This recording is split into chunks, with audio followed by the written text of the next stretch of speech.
Tag-ulan na naman mga lightmates. At pag may ulan, kabi-kabi ng pagbaha na naman ang nararanasan nating mga Pilipino na ang kalimitan pulot dulo ay basura.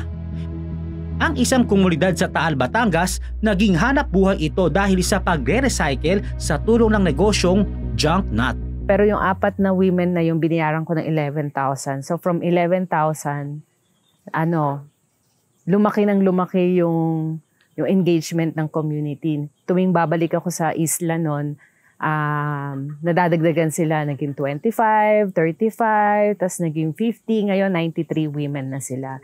Gamit ang mga nalinis na basura, nakagagawa ang Junk Not na mga sopa, upuan, lamesa, figurine, lampshade, basket, accessory at corporate giveaway. So mayroon akong isang design na ang title niya is Anak ng Tupa. We were able to save 15 kilos of plastic waste. UAAP trophy, 320 kilos yung nagamit naming plastic waste throughout the event.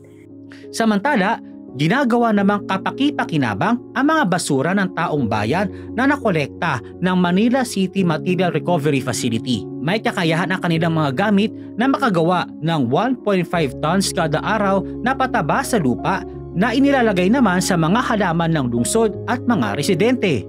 Dito po namin pinaprocess yung mga nabubulok gaya ng dahon, nabubulok na gulay at dumi ng hayop dito, commonly herbivore po. So para gawing compost or soil conditioner.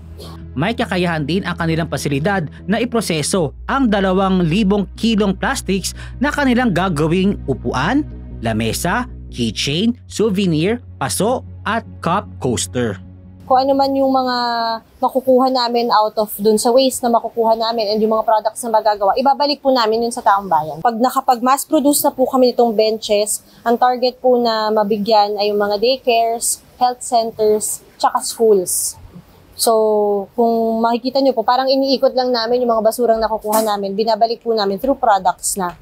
Samantala, ang mga estudyante naman ng Technological University of the Philippines nagbigay ng kagamitan para sa pagre-recycle.